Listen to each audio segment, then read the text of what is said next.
Okay, well, I think we have the majority of us in the session at this point. We'll continue to monitor the waiting room and let our colleagues in, but we are really thrilled to welcome you to what is a special live recording of the latest version of the SEDC webcast. So we know you're busy, and we are so appreciative of your time and also appreciative of your membership, and more importantly, so thankful to have you advocating on our behalf for continued growth and prosperity in the American South. So, as you know, we have a really important topic here today. But before we get going, I just want to say, if you have saw us SEDC or been to any of our events or saw us online, you know that we love to say that we are the world's third largest economy, and that's true. And the reason behind that is our members and our communities and states are deploying world-class BRE strategies to build the South into the world's best place to do business. And the world has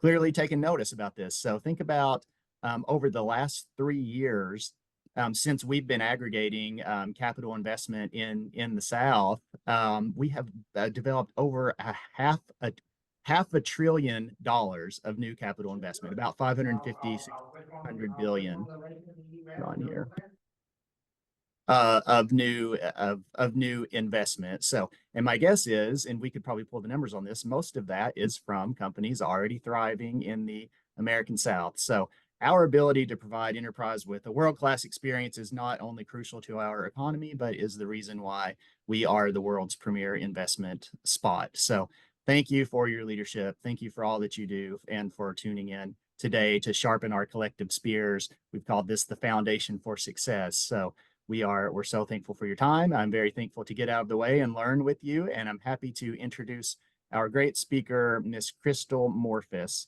Crystal is Creative EDC's bright idea generator. She started the firm in 2012 and built it to become the go-to economic development consulting firm. The entrepreneurial firm has launched 4 proprietary programs and has a unique commitment to pay it forward through several nonprofit initiatives.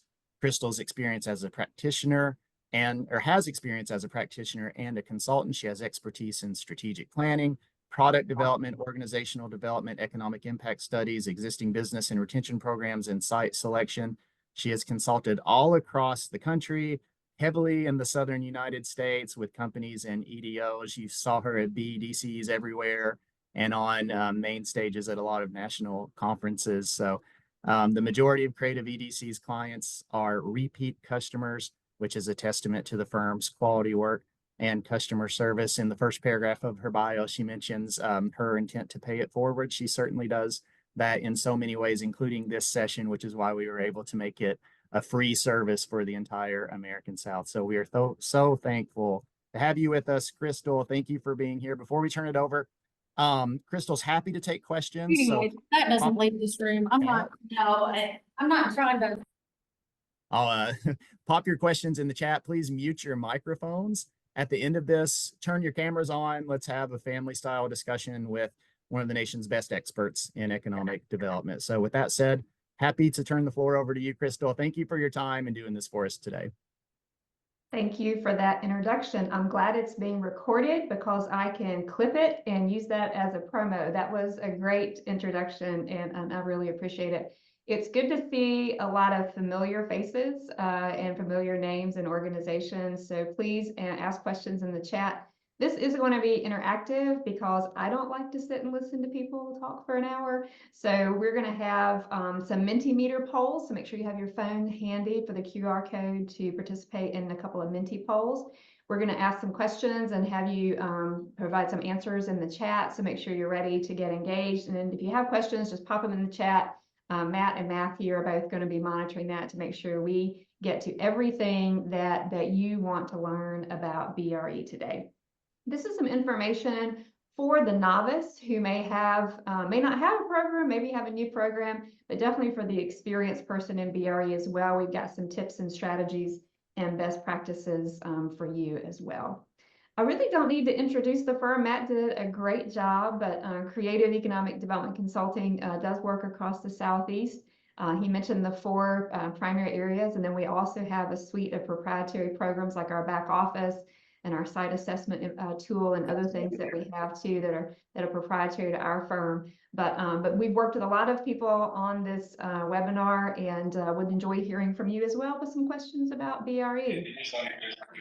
So yeah, if you would mute your microphones as well if you haven't already, and then make sure you unmute when you do want to ask a question. So BRE was my first job in economic development, and I'm pretty passionate about BRE. As Matt mentioned, I do teach BRE at a couple of basic programs.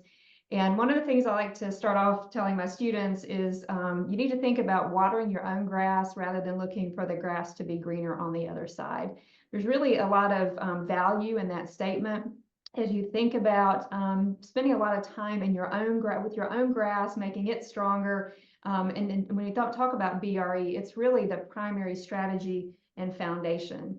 One other thing I like to say about BRE is it's really the butter on the bread, or where the rubber meets the road. It's the most important strategy in any economic development program.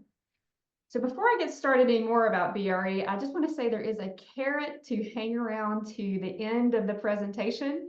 At the very end, those that are still with me, we're going to select one person on the webinar to receive a free BRE survey. We gave away some of these during our company's 10-year anniversary a couple of years ago, and people really like them. But we'll give away a free BRE survey if you hang around to the end, and we'll select one. So there is a carrot at the end of this presentation. So first thing to do in the chat, I mentioned this is interactive, so I'm gonna watch the chat. I'd like to know what you want to know about BRE, because I can talk about it for an hour, but I wanna make sure that I address some of the things that you want to know. So type a couple of things in the chat, if you will, about what you wanna know about BRE. And I'll be monitoring it to see if we make sure I cover the topics that everyone wants to cover.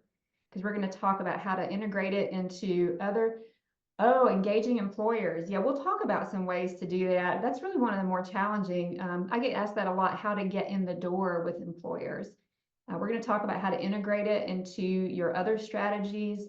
Oh, a one-person office. I was actually there when I was a practicing local developer. I had about 10 weeks where my 2 staff were out. Rural communities, yeah, we can talk about that because BRE looks a lot different in different places.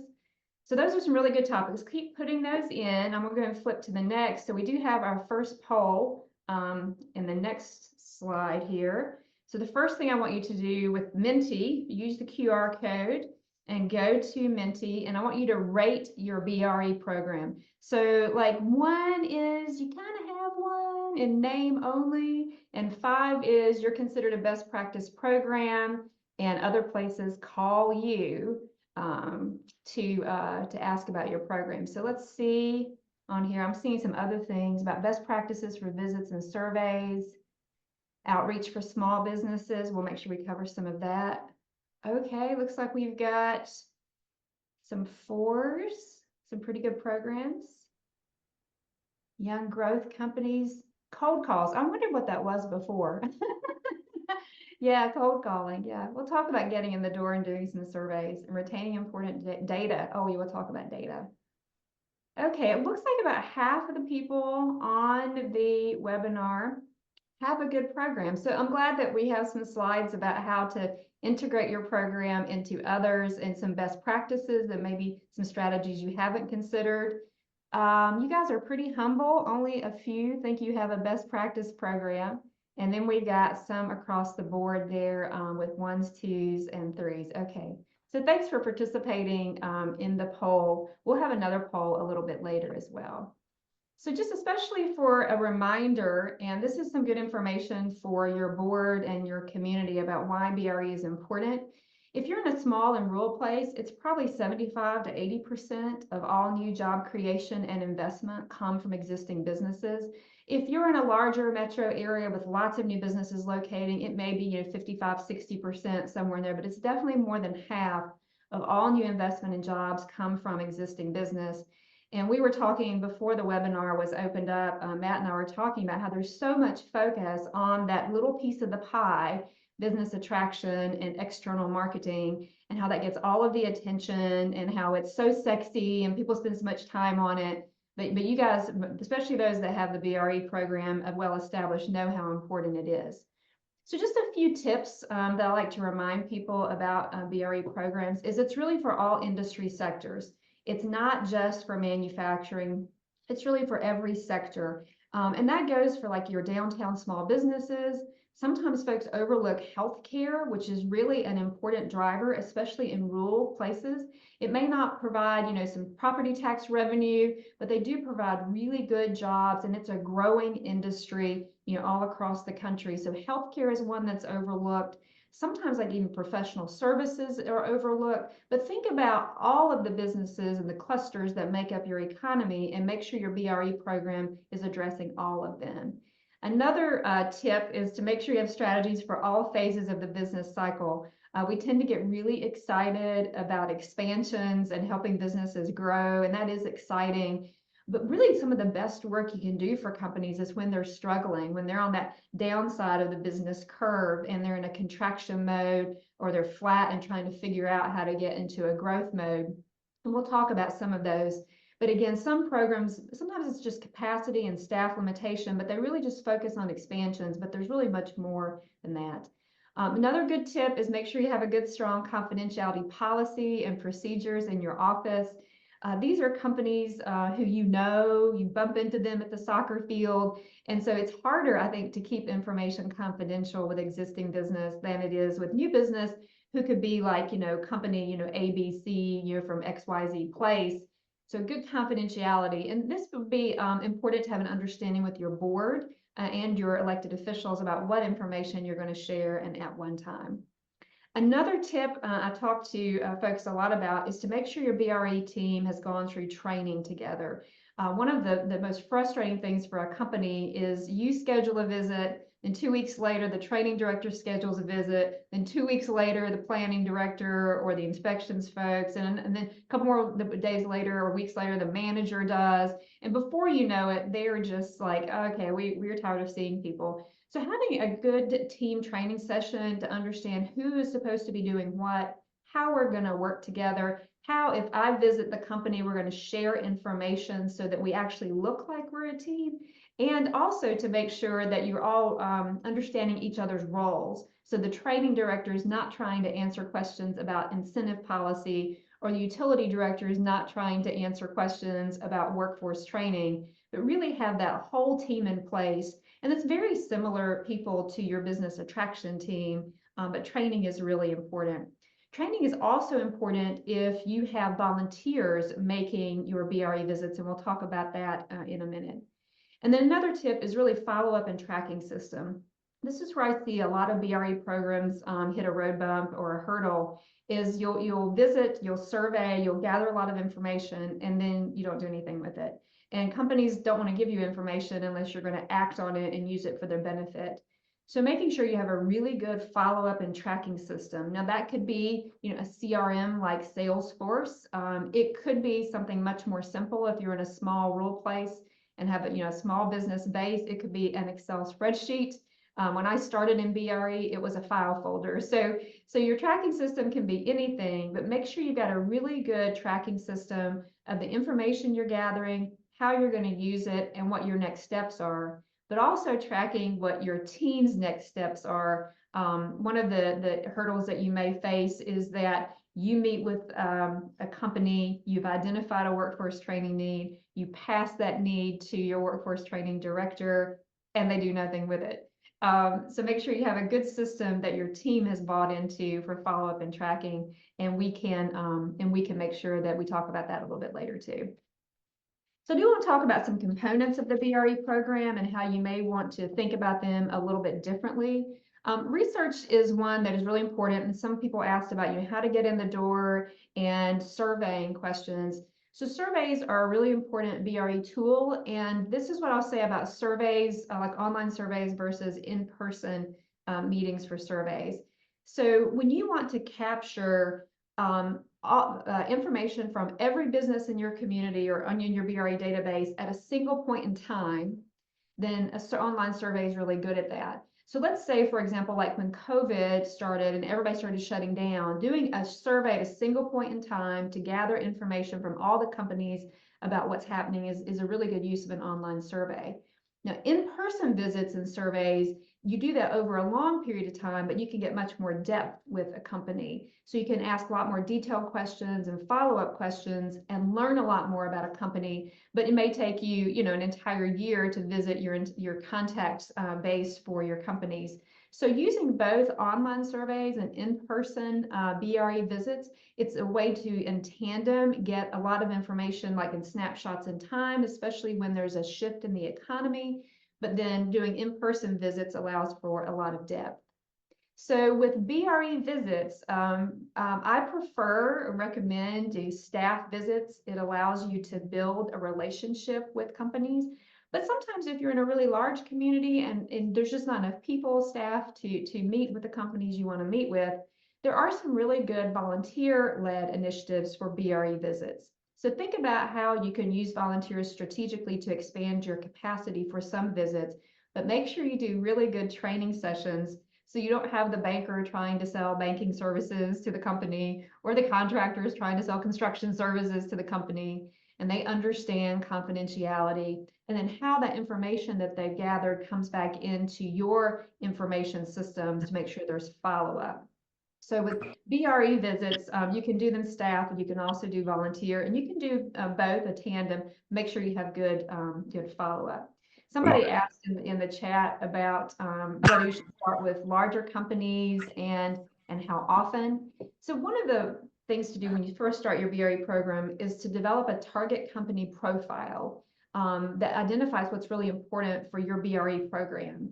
You could prioritize large employers. You could prioritize at-risk employers, those that may be struggling. You could prioritize those that are gazelles poised to take off and grow. So just think about what's important. It could be in certain clusters, and it could be in certain distressed areas of your community. So think about what's important and for your overall economic development goals, and from that, develop your targeted company profile that really establishes a priority for how you're of the companies you're going to contact.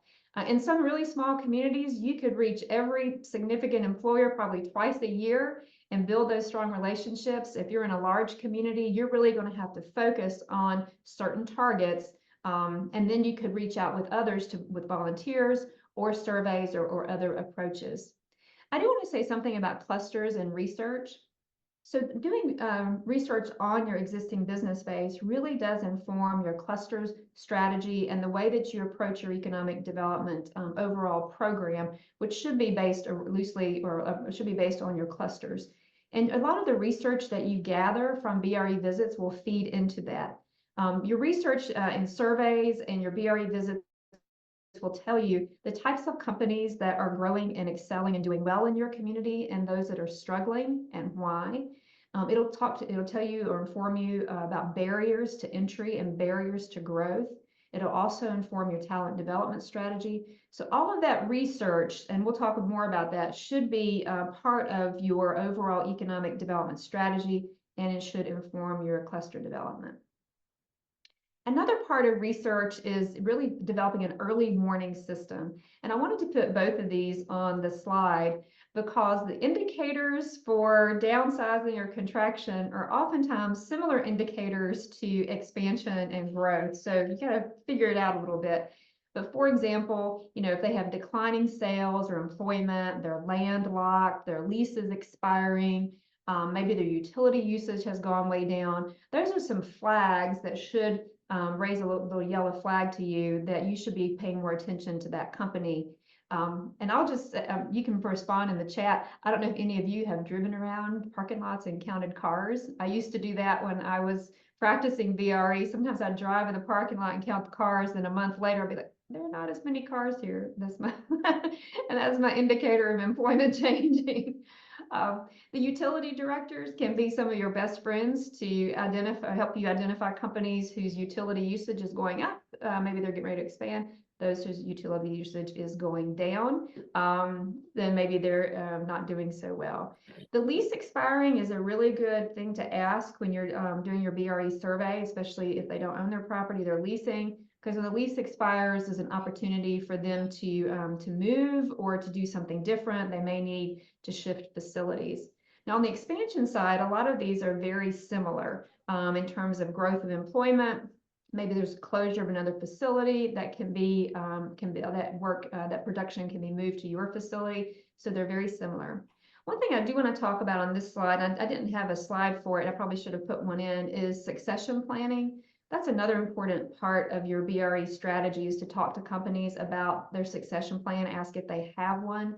Especially small businesses, they tend to put off their succession plan. There is something like 7 million baby boomer owned businesses in the US where owners do not have a succession plan. And as we know, about 10,000 of them are retiring every single day.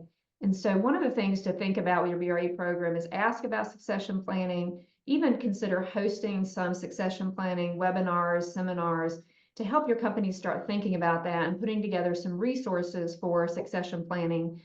We're based in North Carolina, and here we have the North Carolina Employee Ownership Center. That's a nice a partner for economic development organizations. They provide information on how to transfer your company to employee ownership, for example. But in a lot of small places, when you have an owner retire and a small business go out of business, it can take a really long time to replace that business. So think about succession planning in your BRE program.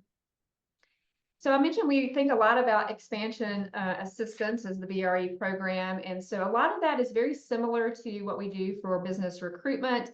For example, like site identification, we help with lining up workforce training, grants and incentive assistance, very similar to business attraction. Contraction, though, is oftentimes not considered, or we don't think about all the tools that we have for contraction assistance. Sometimes if there's a significant layoff, economic development organizations can play a role with workforce training partners to help those employees transition to other employment. If there's a contraction of facility, you can help the company then lease out part of the facility. If there's multiple facilities, find new owners for those. Sometimes the owner just needs to get out, and the economic development organizations can help match companies or owners that want to sell their operation to other local investors who may want to buy that operation. Sometimes they're contracting because they've just not kept up with technology or market opportunities. So matching them with some regional or state assistance, for example, in exporting or technology development, that can help the company innovate and maybe find new markets so that they will not go out of business. So think about all the tools that you have for contraction assistance. Problem solving is probably one of the things that we do the most in BRE. We help companies solve their problems so that they can grow. And this really is through a lot of partnership opportunities. So think about problems that your companies will have, like transportation. Maybe they're having a hard time getting their product in and out of your community. Maybe they're having utility issues with outages, for example, or broadband issue. For example, maybe you have a lot of small businesses that are having a hard time getting broadband or having consistent broadband, and it's hurting their online or e-commerce part of their business. And of course, workforce, we could talk about workforce all day. Finding, training, retaining quality talent is really one of the problems that economic developers help solve a lot.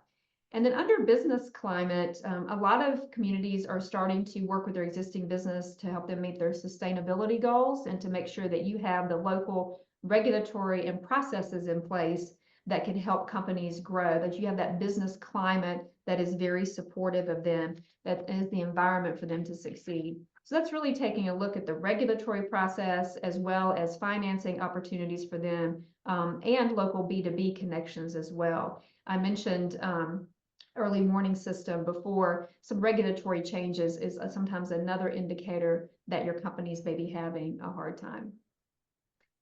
So I'd love to hear from you in the chat now about the quirkiest BRE problem you have been asked to solve. And while I'm waiting for your answers, I'll tell you that when I was practicing BRE, I got a call from one of the companies in my community, and he said, everything that I ask you is, or we talk about is confidential. And I said, yes, it's confidential. He said, are you sure it's really confidential? Yes, it is. Do you have a connection to maybe somebody to help me with an issue that I've had? He kind of stammered and stuttered a little bit. And he said, we may or may not have spilled something behind the plant. And if we did spill something behind the plant, do you have any resources to help me with that? And so I said, oh, well, if you happen to have spilled something out back, yes, there is a environmental consultant with the Department of Commerce who can help you. So that was kind of a quirky issue. So I'm not seeing any. Hopefully you've had some quirky BRE problems that you have had to solve. I was looking in the chat if anyone wants to add. Oh, fly larvae in the water system. An overnight Google degree in entomology. That's funny. I like that. So we do get into some very quirky things about environmental issues or fly larvae or something that's really very funny. So thanks for sharing that. So in the area of appreciation and BRE programs, there are a lot of events that economic development organizations hold. You'll see some here, Business Appreciation Day. Oh, I'm sorry, this caught my attention in the chat. Someone was asked to get an alligator out of a retention pond. I hope that you hired a wildlife specialist and you yourself did not have to go wrestle the alligator in the retention pond. If so, maybe hold around to the end of the meeting and I'd love to hear more about that. And somebody fixed potholes so the plant manager's sports car would not drag on the way to the plant. So we do get into a lot of quirky things, which makes the job fun, right? Under appreciation, think about ways that you can draw attention to your company's manufacturing days, pretty popular. Small Business Week is another example, but also think about ways you can amplify their social media messages and really highlight the good news that you're using. I'll mention a little bit later, but digital ambassadors like Social Toaster and apps like that can be really helpful so that you can very easily ask your business partners, your ambassadors, to market and to promote and to amplify existing business messages. You want to make sure that you're getting out all the good information about your companies. I want to talk about advocacy for just a minute. This is information that you gather in the BRE survey that can be very useful to public policies. So for example, in your land use and comprehensive planning process, if you hear or see companies in clusters that you have that are trying to grow, but they don't have land designated for their particular use, that is a flag, and you can then use that to impact land use and public policy. If you, for example, are trying to develop a business park in a certain area because you have a lot of existing businesses that would love to expand there, think about the clusters that you have, the way that they're using land, and then their suppliers and customers and the other businesses that they do business with and how that'll impact your land use policy. Of course, we talk a lot about talent and how the information we learn from existing businesses will impact our education and workforce development policies. It should be informing career pathways and career tracks, and it should be informing a lot of the growth and investment in your not only K-12, but your community college and university system. Of course, it impacts our incentive and finance policy. You may find that you have incentive opportunities that no company is using. I've had this happen before because they don't, maybe the revolving loan is not beneficial to them. If it's a tax credit program, they're not generating enough income to have taxes to have the credit actually worthwhile. So you can use it to inform the policies that you have around incentives, grants, loan programs. I've talked about regulatory process and how what you hear can impact regulatory process. We oftentimes hear that local regulatory process is just too onerous for business, but really comparing that to some benchmarks is important. Same thing with state regulatory process. Make sure you stay in tune with that. There's been good examples of EDOs coming together as a group to help modify or help advocate for change in state regulations and policies to support business. And I want to talk about metrics.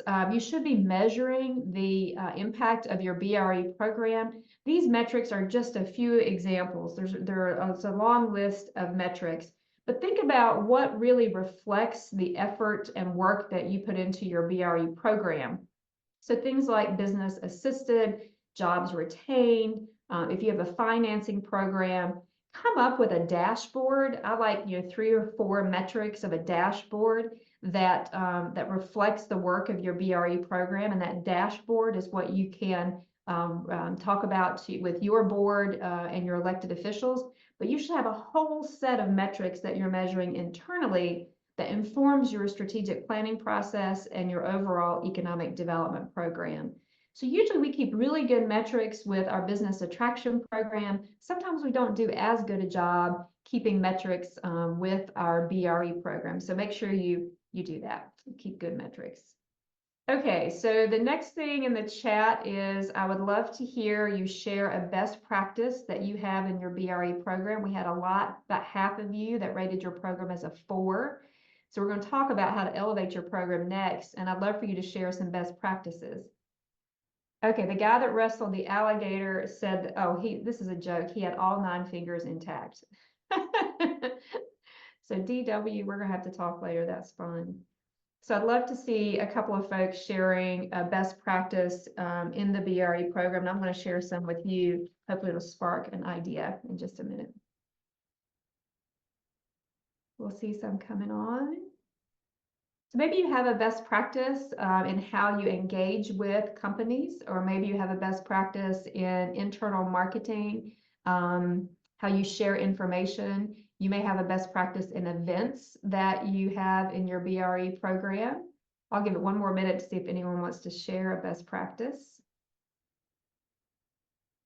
Industry council meeting and anonymous Google polls for best practices. That's pretty cool. Yeah, so understanding what others are doing in the area. Thank you, Meredith. I appreciate that. So industry council meetings are a good way to bring your existing business together for networking. You can do that by cluster, or you can do it by different parts of geographies of your community. Industry councils are a really good way to bring them together to share information. So here's our second Menti. This is a question. You have a multiple choice. What is the leading source of information that influences executive perceptions of a business climate? So I'm going to pull over the Menti. We've got multiple choice here.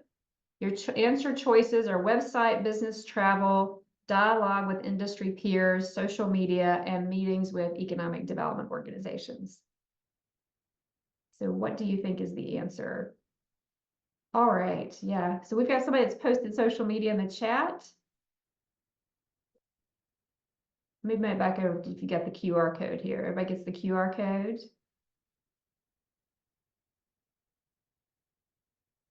I'll see them start coming in. Okay, we'll see. Is anybody going to click the QR code there?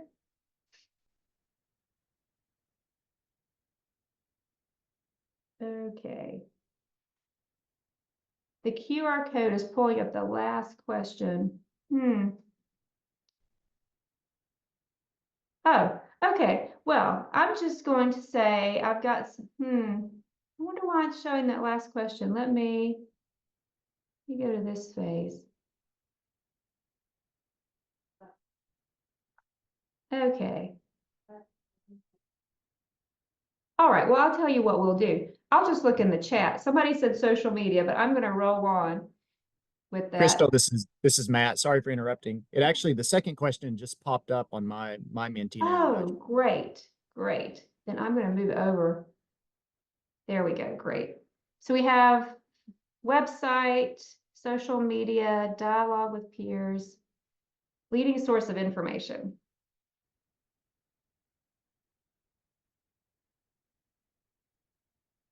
Okay, still some coming in.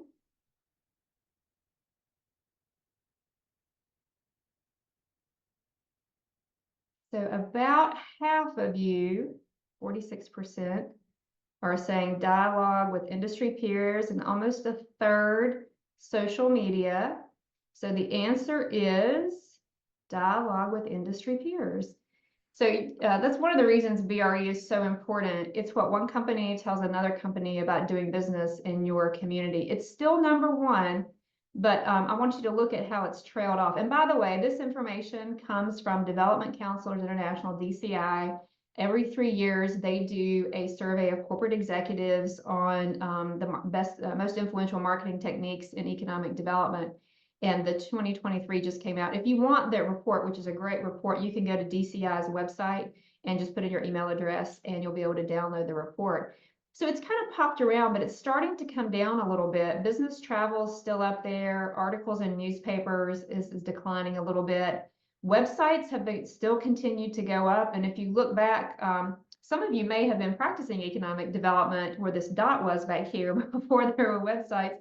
But you can see how websites have become very popular in terms of influencing information.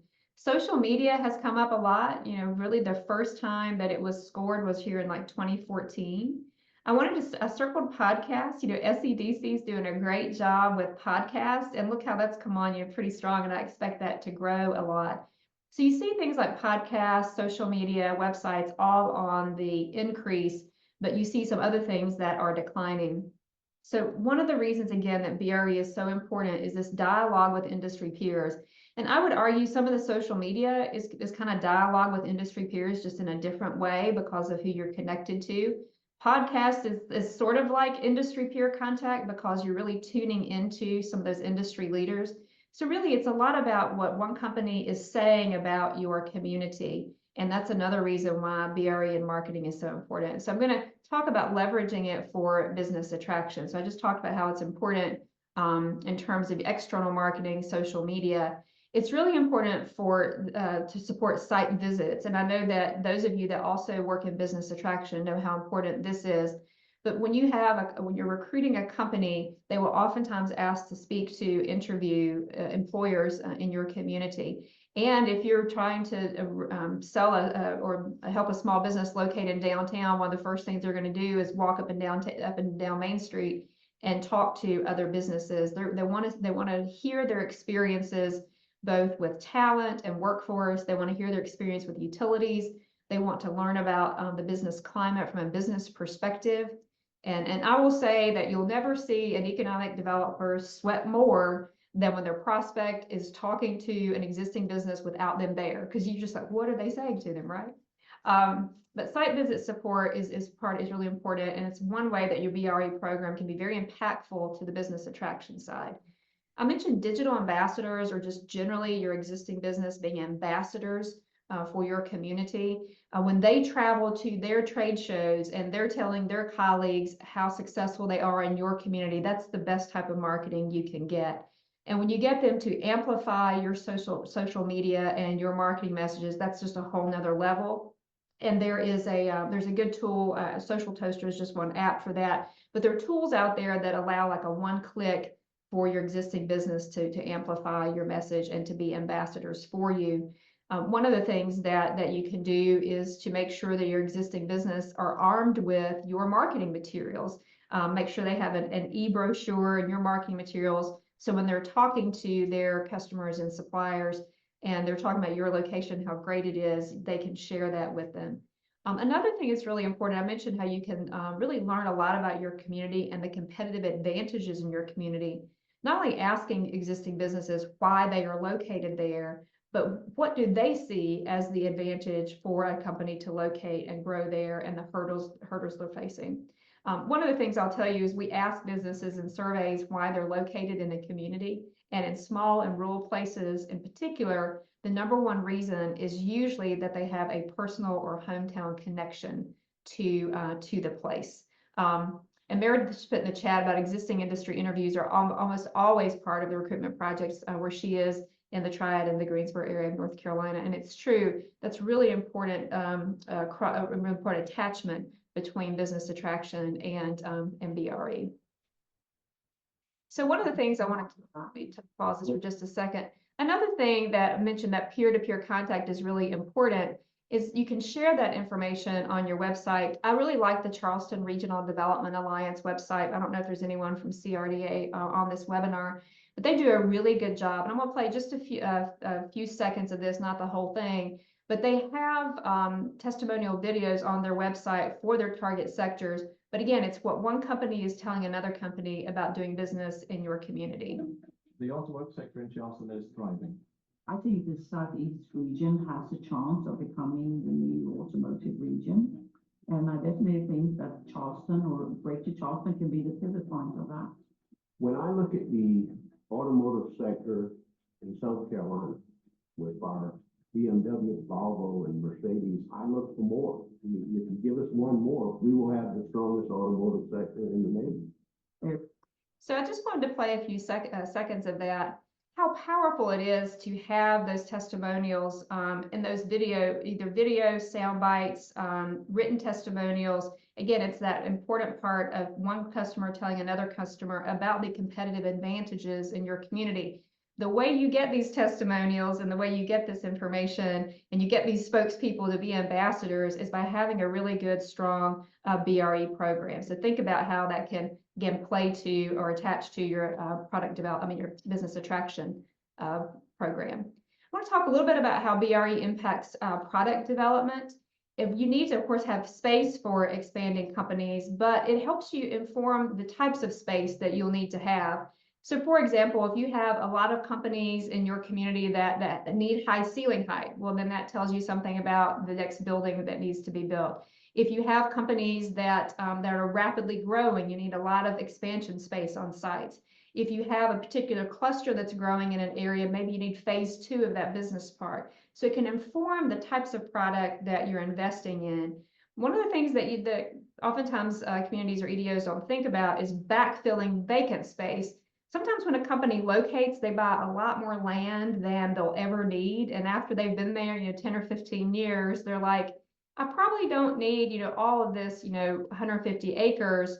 And so sometimes in communities when you're really having a hard time trying to find available industrial land, your existing businesses may have some land that they would be willing to sell off or have developed in a different way. Sometimes they have a building that they're not using all their space. Some of that could be sublease. So think about backfilling or filling in the vacant space around your existing business. And that unused land I mentioned is another piece of that. And you can help learn some of the industry specs for your product.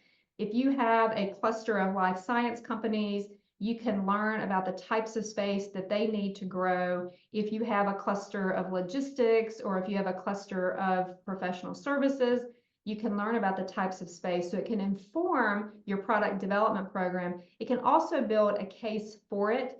If you're one of those unfortunate companies where a growing business has had to move to the neighboring jurisdiction because there was no space in your jurisdiction, that makes a really strong case for your local leaders about why your community needs to be investing in product development and having public-private partnerships and working with private developers on product development, so it can help build that case.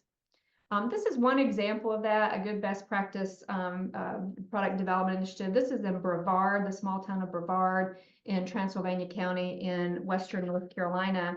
Sylvan Sport, who you see on the left-hand side, the sign on the company, is an outdoor recreation equipment manufacturer who had been in Brevard a long time. And they were growing and needed space to grow, and there was no space in Brevard. And so there was a risk that they would lose that company to a neighboring or some other jurisdiction. And so they got pretty smart. The land that this is on was owned by the city of Brevard. There was a partnership with the city, Transylvania County, and they also received grant funding from Golden Leaf and other agencies because Sylvan Sport just needed about 30,000 square feet. But they built the building 60,000 square feet. So Sylvan Sport moved into the 30,000. So that's a retention project. And those retained jobs could be counted for the grants and other funding that they were seeking for the project. But then the 30,000 square foot, the other part of the building was spec space. So it really did two things. It retained a company and gave this community spec building space. And they've been trying to get a spec building developed for a number of years and couldn't get any traction for it. But when it was attached to an existing business retention project, then they got a lot of excitement behind it. And then they've also expanded this again for additional space. So it gives Sylvan Sports some room to grow. Like for example, as they grow in the future, they can take more than 30,000 square feet as that becomes available. But this is a good product development example of how your BRE program, working with an existing business, can support product development and also business attraction because it was a spec space as well. So think about that. This is a really good best practice example. We've talked about how it can be leveraged for talent attraction and development, how you can identify some of your workforce advantages, gaps. Some of the best information you can get on the talent pipeline comes from existing businesses. And they can help you build that case to develop very specialized training programs. They can also be good funding partners. They can also be good partners in talent attraction. There's a good example in North Carolina of the talent attraction campaign called Charlotte's Backyard in Cleveland County. That was funded in part by a group of manufacturers that came together and pooled their money, in addition to some money from the city and the county, to launch a talent attraction program. This is a best practice program in Virginia, the NRV Experience. It is developed and managed, supported by Onward NRV, which is a regional economic development organization around the Blacksburg and Christiansburg area. And the NRV Experience is a summer experience for interns at companies in the NRV. This will be their fifth season, fifth summer of this experience. So interns that are in the Blacksburg, Christiansburg region, that one day a week they come together to learn about the New River Valley. They do fun things like tubing. You see the image up on the right. They go bowling together. They have movie night. They visit the region. They learn about it. And the goal is when they finish their internship, go back to school and finish their education, that they'll then come back to the New River Valley to live.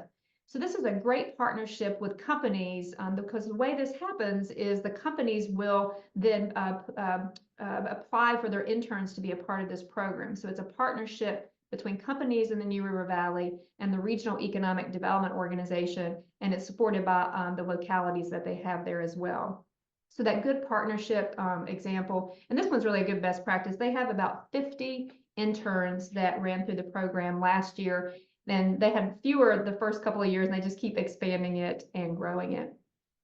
I want to talk about BRE and entrepreneurship, and I want to make sure I leave some time for questions as well at the end. But BRE can be an important connection for small business and for entrepreneurs in their community. Of course, making B2B connections, figuring out how they fit into the supply chain of companies, and don't overlook the importance of like makers markets. I'll tell you a really cool story. There's a company in Burlington, North Carolina, that will allow their employees to lease the equipment after hours for their own side hustles, because they believe that if you're creative outside of work, you'll be more creative and innovative when you're at work for them. So think about how you may have companies like that that are really creative and innovative, but they can actually spark entrepreneurs in your community by helping them develop their side hustles, their gigs, which could eventually turn into another entrepreneurial venture in your community. So think about these connections and how they fit into supply chain. One of the best practices, and a North Carolina example, is Manufacturing North Carolina, which is a way to connect small businesses and manufacturers in the supply chain together. So you may have some type of matchmaking. It may just be you, and when you're hearing of companies, you're doing it yourself, or you may have a more formal type of matchmaking system like this one, which is at the state level. But I know that there are supplier matching tools that are also at local levels and regional level. And this is one way the BRE program, again, can support and help develop your entrepreneur initiative and help small businesses grow in your community. So I'd love to hear in the chat how you're using BRE to support other facets, whether it's business attraction, product development, entrepreneurship, or talent. I'd love for you to put some of those examples in the chat so that others can see them as well. Ways that you're using BRE to support other parts of your economic development program. And while that's coming in, I'll just show the next slide, because I do want to leave a few minutes for questions at the end. One of the, and I'll be watching the chat, hopefully you'll put in some of the ways you're connecting BRE to other parts of your economic development program. So if you want to learn more about BRE and get much better at it and just excel in BRE, make sure you tune into programs like this. SEDC conferences and their webinars is a great resource, not only for just BRE, but other economic development training. State associations will oftentimes have BRE-specific breakout groups or training initiatives. Of course, there are IEDC BRE programs as well that can help you grow and develop your BRE skills. And then you may or may not know about BREI, which is Business Retention Expansion International. You can actually become a certified BREI professional and get a certification similar to the Certified Economic Developer status, but it is for existing business retention and expansion. So those are some resource tools for you. In the chat, they talked about connecting BRE support to water and sewer development. That's a good example. Pop-up vendor markets, that's again a good way to promote that B2B, that B2B connection.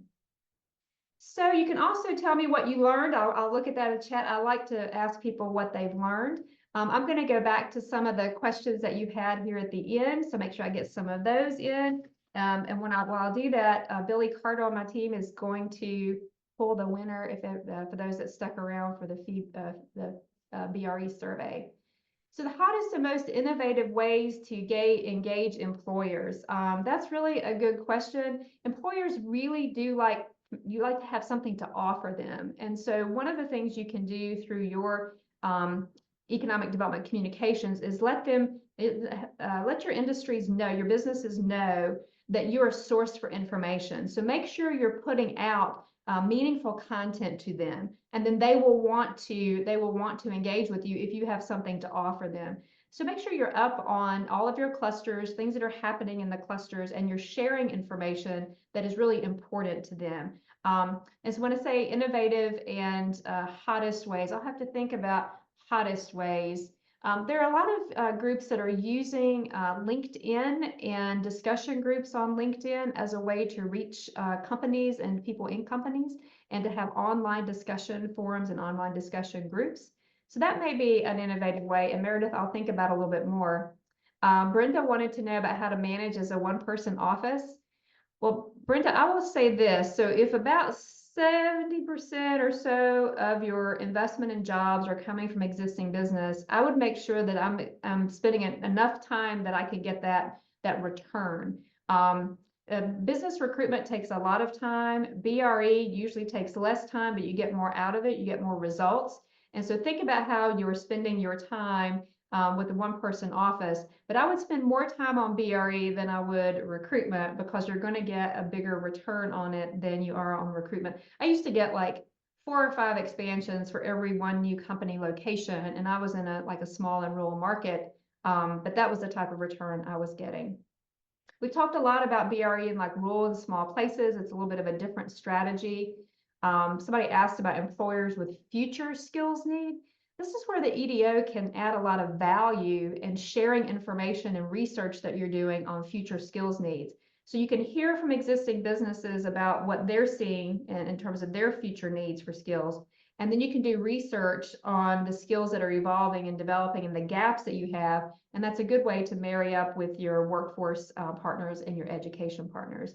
So it's really good that talent pipeline like analysis is a good way to connect with your employers, because you have information that's really important to them. I mentioned some best practices for visits and surveys. I did not say make sure you do your homework before you visit a company. You don't want to ask them questions you can find the answers to on the internet, but do your homework before, and then use that combination of surveys and visits. Outreach and assistance for small businesses. As you think about that target company profile, again, one of the important groups that you may not want to, that you would not want to overlook, are small business, especially those that are gazelles and poised to grow. And on the flip side, those that may have growth or expansion issues and may be at risk for closure. So think about how you can identify those that have with a little boost could grow, but those that also need a little help or they could close, like those maybe that have an aging owner with no succession plan. Cold calls. Yeah, so cold calls are pretty hard in economic development in general. And I'm not a huge fan of cold calls. Find a connection to help you get in the door. So if you're doing a great job for, Susie Jones at company ABC, have Susie help open the door to Tom Jones' company, XYZ, and help through that relationship building, help get in the door. That was really one of the hardest things when I started in BRE, was to get in the door. But once I found, once I started working with a company, had a great relationship, I leveraged that to then open other doors. Also leveraged my board members and elected leaders whenever I could to help open doors. And it's kind of like word of mouth spread that, hey, the Economic Development Group actually does want to help companies. They're doing a great job with it. And it sort of grew and morphed after that. We talked about data and outreach a little bit. Best questions to use in an employer survey. So I've said a couple, like find out if they lease or own their facility. Also find out about their succession plan.